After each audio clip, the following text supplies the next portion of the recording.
We hope you will feel part of our community of knowledge and growth as you join us for a panel discussion on science and spirituality. Michelle Wingle and Jeff Olson will be guiding the conversation. Please welcome the following experts to our panel. Christy Holt is the founder of Vibonics, a certified coaching program using voice technology.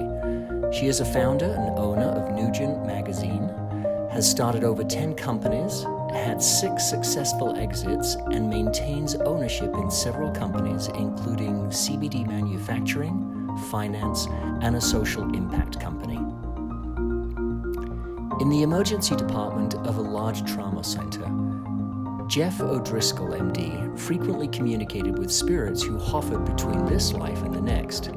He saw people leave their bodies at the time of death, and he experienced eternity with them. In his fascinating memoir, Not Yet, Dr. O'Driscoll describes his experiences that are both interesting and instructive. For those who wish to develop their spiritual gifts, this book is a must-read. Dr. Jeff exists to help people heal and connect people to their own spiritual gifts. Ingrid Honkola, PhD, became aware of other life dimensions from her near-death experience at the age of 2 and was gifted with the wise input of beings of light. This helped her face the challenges of growing up in her native Colombia and finding her destiny as a scientist and a giver of light. Her worldwide oceanographic surveys and her love for travel have brought her to 56 countries.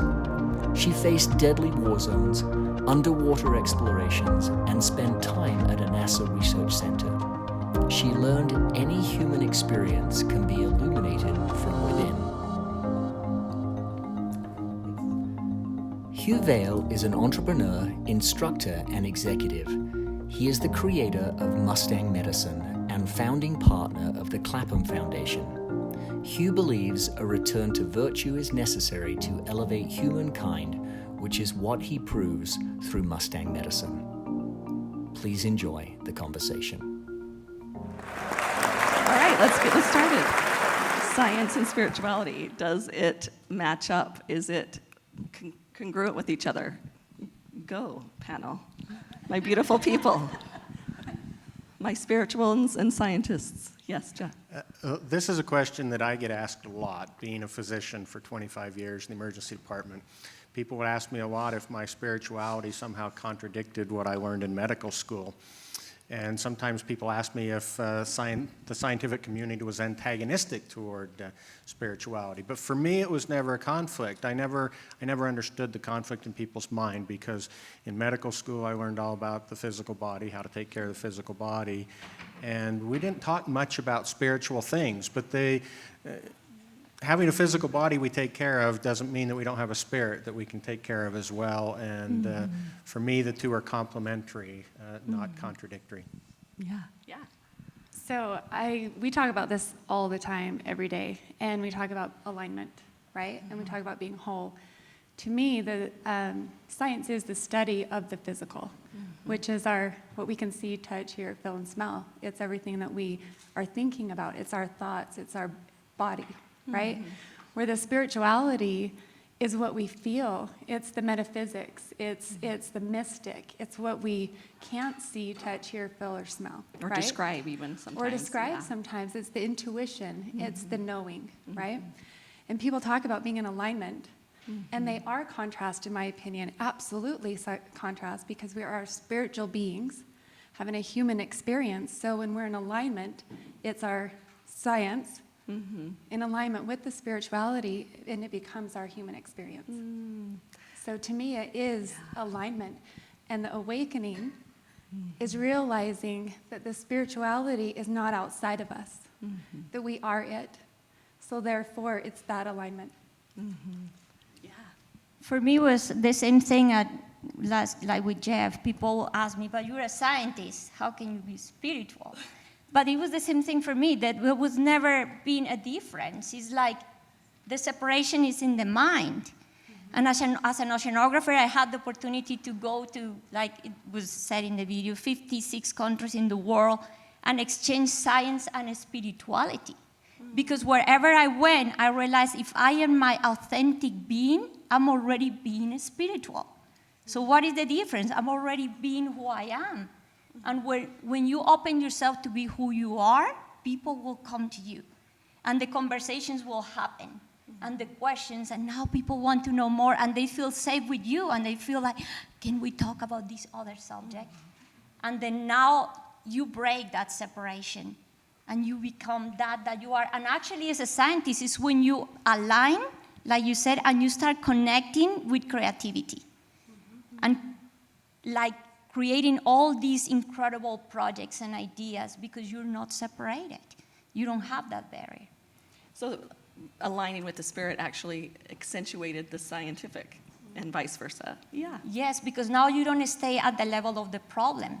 Now you're not open to resolve. That's where we become the creators, right? When we're in alignment, we utilize the physical and the spiritual to create the life we want. Do you guys have anything that you do to create that alignment? What processes do you have to use? Or is it just part of your everyday? You're looking at me, but I feel like I keep talking. Daily practice is what changed my life, and understanding how to be conscious of this alignment, and how to get beyond what was right in front of me and see beyond and imagine and dream and what is possible, right? And get outside of my senses, which is the science and the contrast. So for me, I started exploring, like, what would that feel like? And that's how I could get into the feeling and the emotion, the spirituality, and really dive into my intuition to guide me to create beyond what I could see. One of the things that is important for me, too, is to remember that just because something's scientific doesn't mean it's not spiritual, or vice versa. We tend to think of things as spiritual when we don't understand them, and scientific when we do. And I'm also a historian, and one account that I read comes to mind. It was in the early 1800s or mid-1800s. A man drowned in the surf off the coast of Hawaii, and his lifeless body was dragged ashore. And one of the people on the shore had this spiritual experience, had this impression to put his mouth on this deceased body and blow air into his lungs. This had never been done, it never conceived of before. And they revived this dead person by giving him mouth-to-mouth resuscitation. And in that time era, that was a totally spiritual experience. He was moved upon by some spiritual force to do it. And now we think of it every day as a simple scientific thing. And I could list a half a dozen other examples of that from a medical perspective of things, most notably perhaps childbirth. Things don't become non-spiritual just because we start to understand them as being physical as well. Good point, good point. So given that context, and actually this is a fantastic panel, and I'm going to ask this question for Hugh, because I know what you do. Will the world ever come to a place where spirituality and science find common ground? I mean, you've found it. But Hugh, tell us about some of your practices and your view of the world. Like, will the world ever find a place where spirituality and science join hand in hand and stand together? Yes. And I would even, let me preface how I would answer that with going back to your question of what's the daily practice that I go through to get in that alignment, right? Because we all know this. We live in this world of duality, right? And so in the little intro, I don't remember exactly what it said, but it said something like, Hugh believes virtue is the answer, or that we need to return to virtue, or something like that. So if you look at the duality and you say, okay, well, what's the opposite of whatever it is that we're talking about? And so if you have virtue, that means you have to have vice, right? So that's an example. If you have pleasure, you have to have pain, right? And so if you have despair, you have to have joy. And so you just start looking at life and you go, yep, that's duality. And so we live in that. And so then how do you harmonize that? Because if you don't have that, what you happen to have is a world that cannot harmonize. And so you have to have both influences, right? And so for me, every morning I got to wait. I've got wild Mustangs, the horses, and so I spend a lot of time barefoot shoveling horse poo, right? And so I do a lot of that, and I think that helps me be aligned. But before that, I wake up every single morning, and at 5:30, and I started doing this quite some time ago. I'm not exactly sure when I got real diligent with it, but I get up my alarm goes off at 5:30, and then I study from 5:30 to 8:30, 9 o'clock every single morning. There's a fantastic book that I'm reading right now that I think really addresses this, and if you haven't read the book, I totally recommend it. It's called The Tao of Physics, T-A-O, The Tao of Physics. And what it is it was actually written in the 1970s, and it's a blend of quantum physics with Eastern mysticism. And in a different definition of mysticism than what you were talking about, what they're trying to say is Eastern religion and Eastern's wholeness and that Eastern connection that they have, like in Tao, right? And how is quantum science and quantum physics, how is that starting to run these really strong parallels between these two worlds and to balance it? And so, anyways, I've been studying that quite a bit, and the thing that has helped me out is to connect with. Well, I've been reading that book. I'm almost done with it. Bury My Heart at Wounded Knee, or is that what? Bury My Heart at Wounded Knee, and there's a quote in there from Chief Joseph, and he was up in Oregon in that tribe area, and he said, so they asked him, the government at the time, they sent a representative from Congress, and they said, hey, we want to build schools for your tribes. And Chief Joseph says, well, I don't want your schools. And they said, well, you don't like education, right? You don't like science, And he's like, I don't see anything that's I don't, like, you can't come in and give me the education when you're living this disconnected life, and I'm living in total connection with everything that's around me. I see this wholeness from everything that's going on around me, and so I value learning your alphabet and learning where you believe a period and a comma should go. Sure, that's great, but it's the connectedness that I don't think I'm going to get, and my people are going to get within your schools. And so I think being out in nature and being with the horses, for me, always aligns me, because I start to see that I'm not the only one running around. I'm not the only one with problems. And when you're connected into nature, you have to get into the science of what's happening in nature. And there's a tremendous amount of science that's out there that explains this. And then you start to say, wow, this is how we're scientifically connecting. And I think that connection is the spirituality and the science marrying together. Yeah, you talked about the laboratory. Will you talk about that? Yeah. I see things as life itself. Our daily life can be used as a laboratory to experiment who we are and how to find ourselves and how to relate with others. I always say, like I mentioned before, spirituality and even meditation is not a doing. It's a state of being. So when people take it as a chore, I have the chore of meditating 10 minutes, it's nothing. You're not doing anything in reality. What if you are that? What if when you're in the line in the supermarket, what if you're in the bank, what if you're in that moment where you're desperate because it's not your turn yet, you stop and you breathe. And you become that. So at that moment, you're doing that little experiment. What if I do this? And it starts changing not just what you are experimenting with yourself, but the people around yourself. The moment you turn and smile to the other, we're like, oh. And now maybe a little conversation happen, and the energy in the space start changing. So, yeah, we...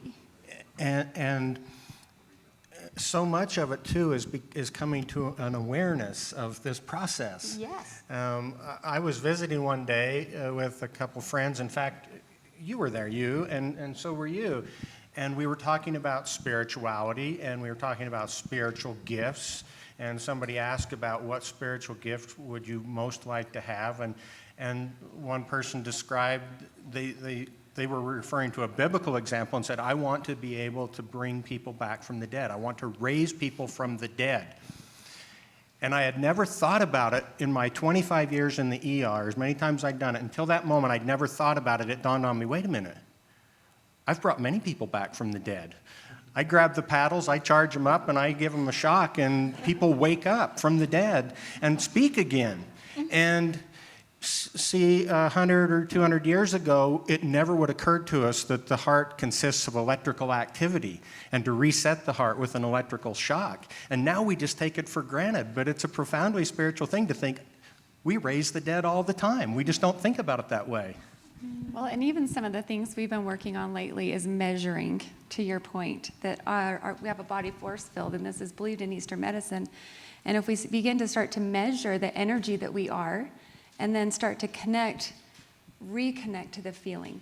And we've been, I like to say, programmed to go from the thinking to the doing, and then people are confused because they don't align with the spirituality of it. They don't align with the feeling of it. So what we study every day is, and have algorithms to prove, and study the energy force field and connect to the emotion that then is connecting you to your belief system. Why is my result this?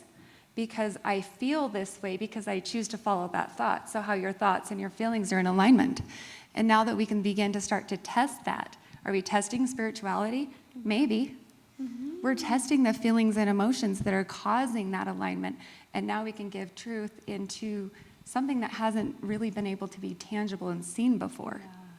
I love that. I love that. Even going back, Chief Joseph, which it's interesting, that wasn't his name. That's what we call him. His native name, when translated correctly, is thunder rolling over the mountain, which had a significant secondary meaning, which simply was to tell the truth. To tell the truth straight. But for someone like that to say, it's my connectedness, it's my wholeness, it's my oneness that gives me power. And to realize in life that life's the experiment, life is the adventure. Gosh, if I could live in the awe and wonder of a child, of every day is a new day and a new experience, and then to even get into the physical part of that in such a way where we begin to measure. We begin to measure the spirituality of someone. What I'm hearing is that, gosh, these indigenous elders and shamans and gurus, which many people would say they talked all kinds of crazy voodoo and savages and this and that and the other thing. Do you feel that we might someday say, wow, they got it. They got it, and we're now coming around to a place where we're beginning to connect and realize what they were talking about at a scientific level? I think it goes back to what you were saying, too. Sorry, you. Is it possible, and when is it happening? It's now. It is, in my opinion, in my own being, in my own world around, it is now. Everyone is waking up going, wait a minute, we are connected, and what is connecting all of us is the spiritual, right? It's the feeling of connection. It's that we don't have to speak, and I can feel your energy. I can feel you. I can feel what that means. For thousands of years, unfortunately, we've been taught to not feel. In fact, our society today is to numb. What are we doing? That takes away our alignment of this life. And I like that you mention it's now. It's now. And for many years, for decades, I thought now was a cliche. When people say you can't change the past, you can't live in the future, you have to live in the now, and I thought that was really cliche. It sounded nice but meant very little. And then one day I realized you can only experience spirit in the now. That's the only time you can have these experiences is in the now. Yeah, another beautiful thing I experienced when I already had this big awakening, and I was still working with all the scientific community, and there was a moment where I asked Spirit, what should I do or say to these people because I wanted them to see what I was seeing, experience what I was experiencing. And the answer was, do or say nothing. The light of your awareness is all they need. Yes. And it's when my life really became that experiment, and I started to go in the corridors and be that presence. And I would smile, and even the frowning ones would look and smile back, and I'm like, it's working. So, Well, it's funny when you get to that state of being that alignment, people will come to you because they feel the authentic truth in who you are. They can feel that you value the life, the human experience. I keep doing this because this is what we talk about all day, right? But that we value that human experience and we've connected it to the spirituality, that which we are, and that we have become that and embodied that. yeah, and wherever I went, I created projects that gathered people together. Yeah. Even groups that never got together. Oh, the physicists there and the biologists there, they came. Yes, and we wrote books and we worked together and we made projects that were amazing. They call that, in quantum physics, they call that yearnity. It's the law of yearnity. Also, back to what Jeff was saying about the elders and the wisdom of the elders. It's really interesting when you go back to the Stoics, the Marcus Aurelius, and even prior, much prior to him, in like Socrates and Aristotle. The ancient Greeks, they had this culture, particularly the Athenians. The Athenians were the ones that the founding fathers in America patterned after that democratic rule and to create a republic, right, versus a democracy. And there's a big difference there. And so one of the things that you look into with the Athenians is that they had this word, I guess. The way they defined it was mos meorium. And don't worry about spelling that because I don't know how to spell it either. And there's a lot of vowels in there. And so A's, I's, and U's. And so, but mos meorium, what it meant was the wisdom of the elders. And so there was this way that you just couldn't write certain laws down, because once you started to write the law down, well, then what you're doing is you're actually removing the nuance of the feeling that needed to be there to even make a wise choice in the first place. Mm-hmm. And so there's a fantastic book. I'll throw books out all the time. So if you're taking notes, these are incredible books. There's a book called The Storm Before the Storm. It's a historical book about this, and this is where I learned about mos meorium. And it was the abandonment of mos meorium that caused the downfall of the Athenians' republic. And so all that really meant was that they were stepping away from like the wisdom of what the Chief Josephs of the world had. And I'm like really jumping timelines when I put those all in one sentence. But you understand what we're saying here. And so we have to stick to the wisdom of the elders. And where are they getting their wisdom? Well, I think it's to your point, where they're getting these spiritual downloads to do CPR, and to push these electrical shocks, through people. Now we can we all carry defibrillators around in our cars, so we want to raise the dead. I know we do that now, and so, but they were just so connected, and that connection creates the wholeness. That's there. And so mos meorium is such a critical part of this. Can I comment on the raise the dead? Yeah. Science raises the dead Yeah. with the electrical current, right? Spirituality raises the dead by waking up. The truth of the elders, if we're all connected and as part of the whole, the truth of the elders is within all of us. And if we listen to ourselves, and if we start going into the spirituality of self, in that alignment, we're literally raising the dead.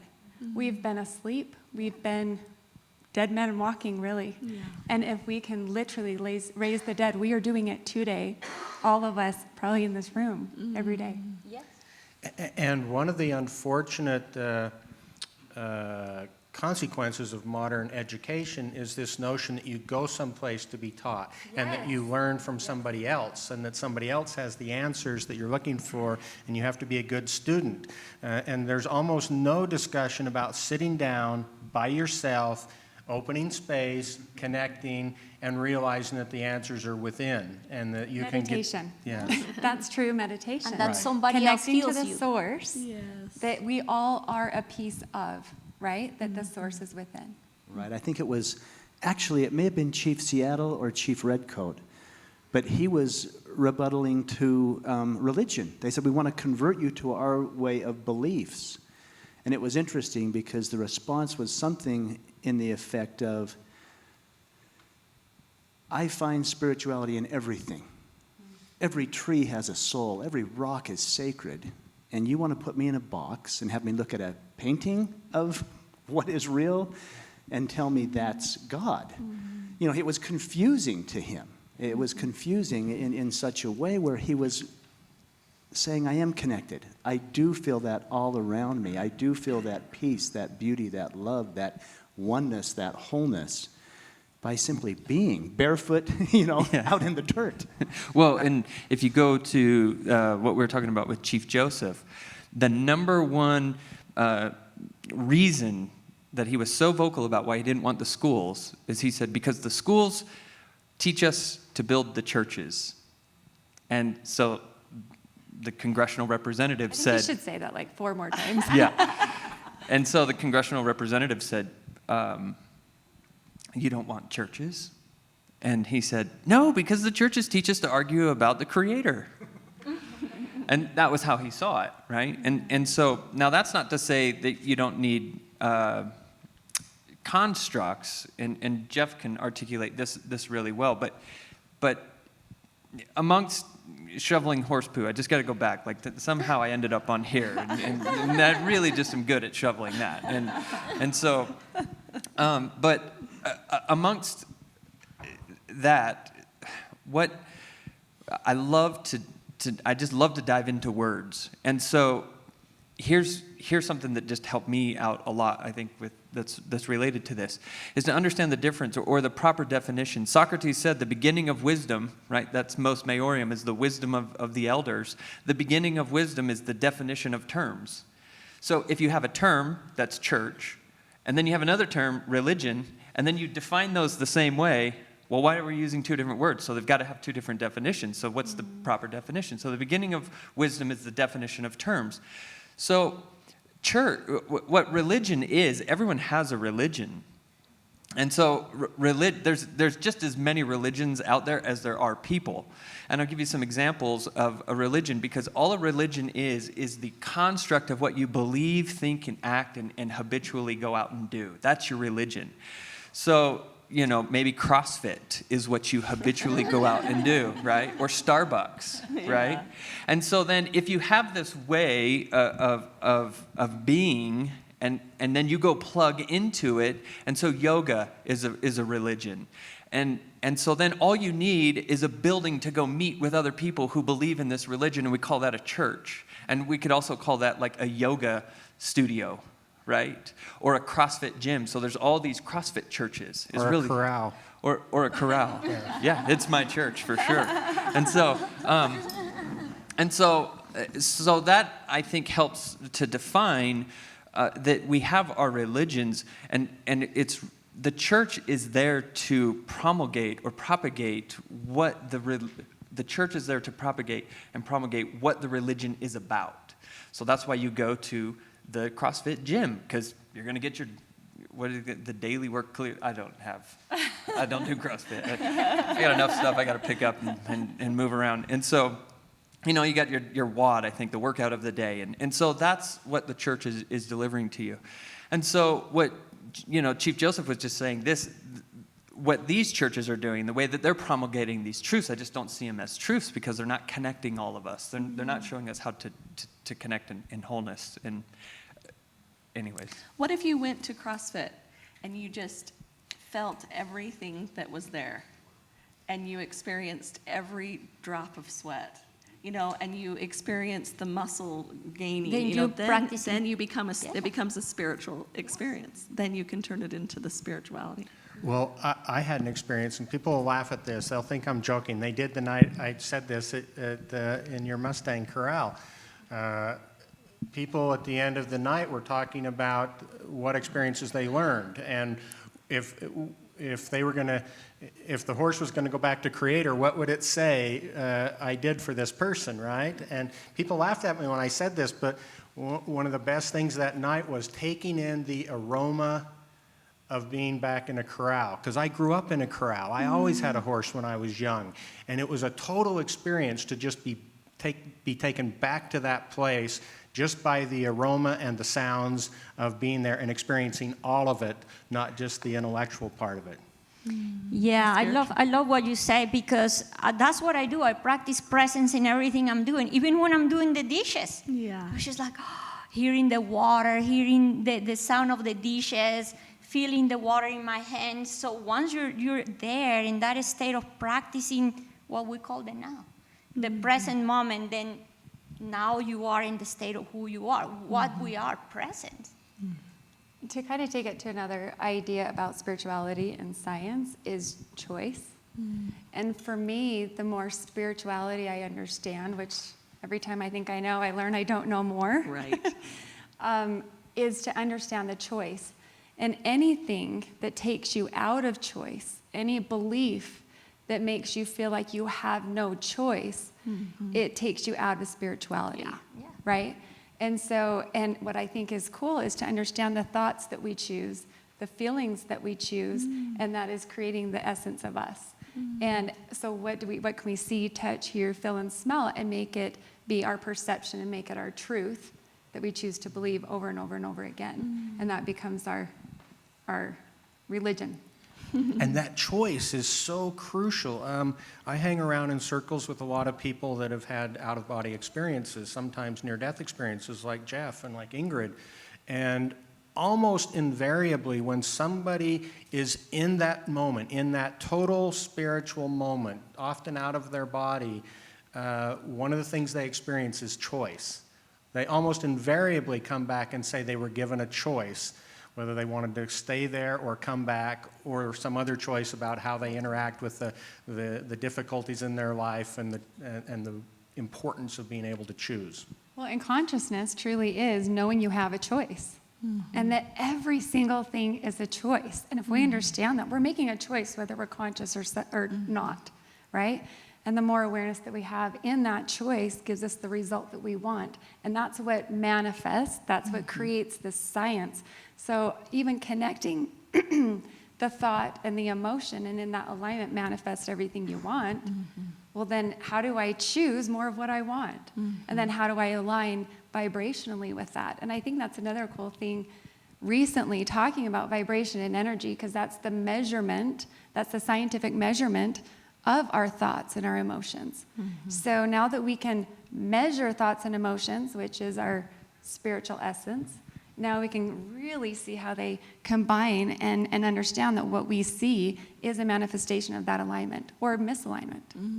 I mean, I love that. I've come to the conclusion of myself that there's only one cosmic law, and it's free will and choice. I mean, and even that journey you talk about from here to here is a choice. I mean, everything is a choice. And we could call it a religion. I suppose choice would be my religion, or love would be my religion, because I choose love. But I often say I've stepped away from religion and into spirituality. I mean, for me, religion is the philosophies of men mingled with some scripture, and, you know, it becomes that. But to get into spirituality, when you talk about your truth, and yet even if you want to look at holy books, I mean, you know, a great master, guru, many, many years ago, 2,000 years ago, said the very things we're saying. Take no heed for tomorrow. You know, live in the now. Become as a little child. Live in that awe and wonder. You know, love your neighbor as you love yourself. I mean, all these simple, plain truths, which to me is based in spirituality, is based in connectedness, is placed in that wholeness, which in reality we are. But it's that illusion, it's that delusion that teaches us that we're not, that we're separate and not connected. Well, and in that alignment is where we find love and where we find self-love. And I think that's a thing that gets confused today on selfish or self-love, right? And I think, not that that's what this panel is about, but to get in that alignment is to really feel the true essence of unconditional love. Love without condition. And you cannot understand that without the alignment of our physical being, which is spirit, which is science, and our spirituality, which is the connection to source, the connection to each other, the connection to everything around us. And without that, you can't truly experience unconditional love. Well, and so one of the things I love to study is well, there's a couple things. There's the Hag Hammadi Library, if you've read that, that's fantastic. The Lost Books of the Bible, all the Dead Sea Scrolls kind of stuff. I mean, I just totally love to get into this stuff. And you can really only read that if you've got this state of being and this presence, because you're reading some weird stuff in there, and you're like, what? And you know, and then when you're present and you've got this radar, you fine tune this radar, and you're like, that part's weird, right? And then you're like, that part's true, and you can start to decipher, or what they would call discern in the spiritual terms. And so you start to discern these truths. Well, what's fantastic about reading these, there's a book that's not in the current canon of the King James version of the Bible, and it's called The Lost Gospel of Thomas, Thomas being one of the disciples of that ascended master Jeff was referring to. And so Thomas wrote the original. I think he should get credit for starting Pinterest, because his whole book, The Lost Gospel of Thomas, is just quotes from Jesus.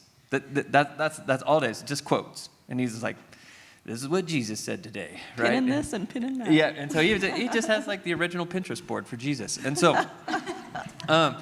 and one of them, and it's only like 96, they broke it down into verses, right? They didn't write in verses. They wrote longhand. We went and broke it down into verses. And I think like the 89th verse or something like that is this quote. And it literally, they put in quotations of it. And the quote says, the kingdom is within you.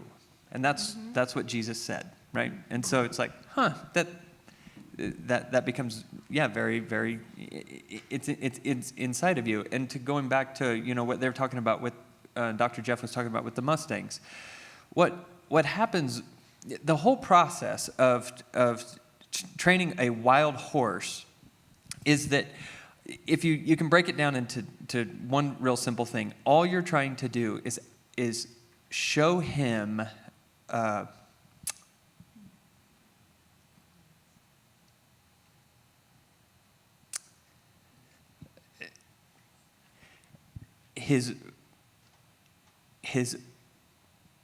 you're just trying to show him that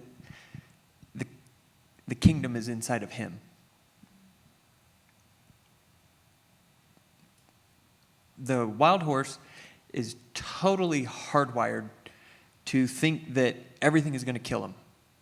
So if you've ever been around horses, you see like plastic bags, right? You shake a bag, or you've been on a horse and it like the stupidest little things like just scare them and spook them around, right?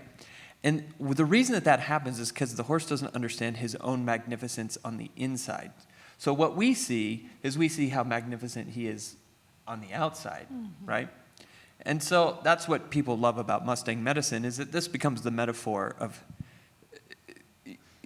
all of a sudden you realize at the end of Mustang medicine, you're like, holy crap, I am way more magnificent than what I was thinking. And so now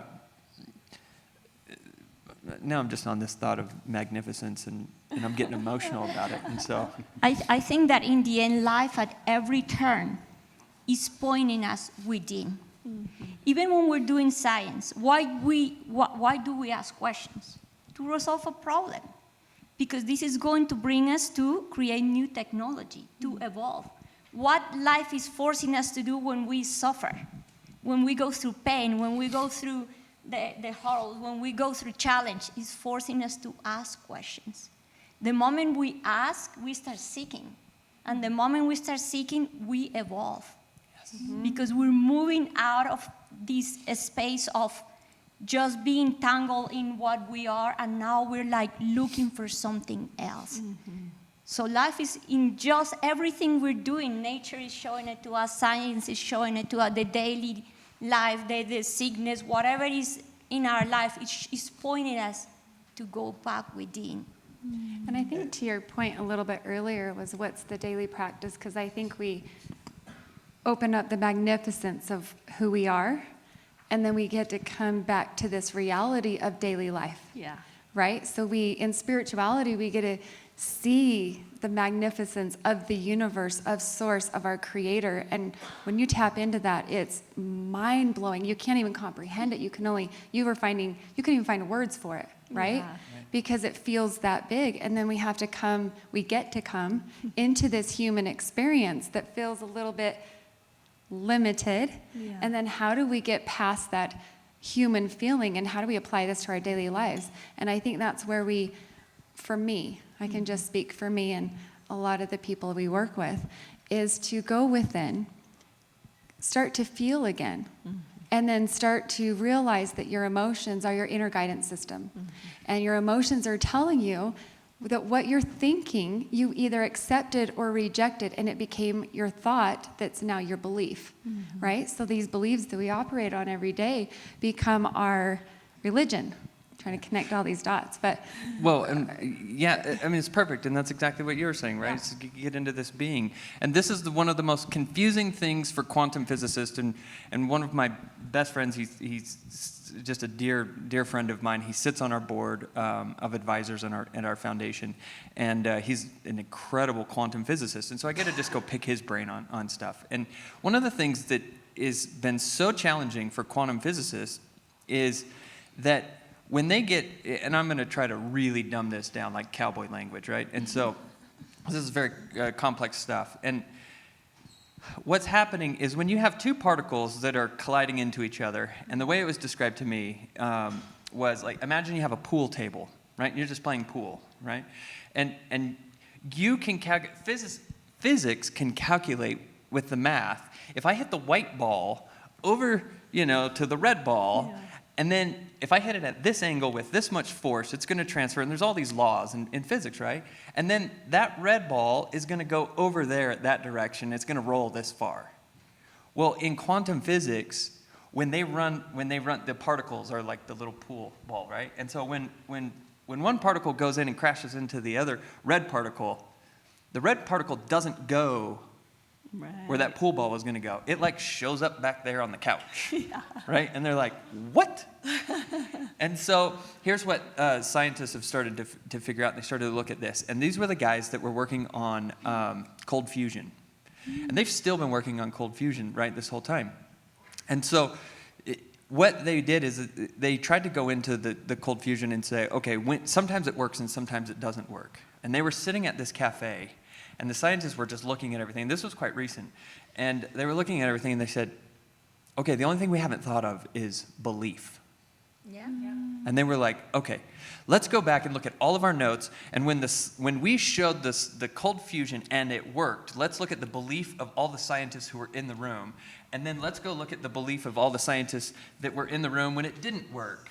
And what they always found out was that there was a scientist in the room when it didn't work that didn't believe that it would work. And so then this is so exciting. you just have to wake up at 5:30 and read super nerdy books. And so, Well, even, do you mind if water? Yeah. So this is a recent study that we've been working on based on bioenginetic water, right?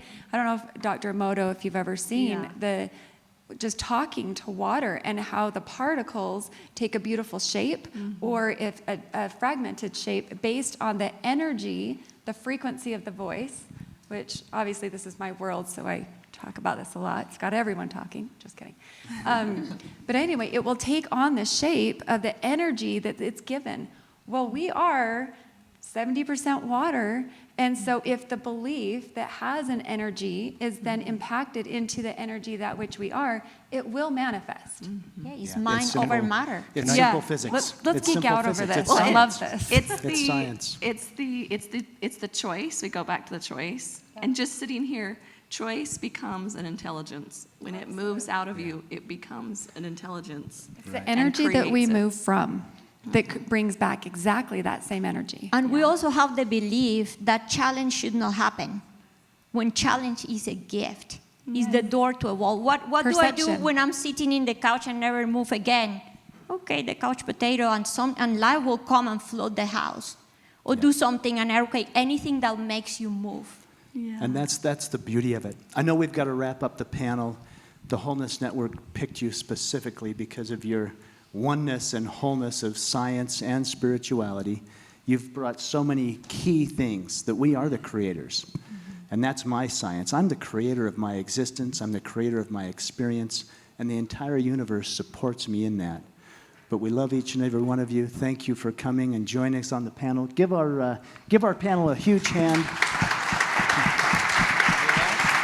We could talk to them all day, right? We could talk to them all day long. But thank you. Thank you. Thank you.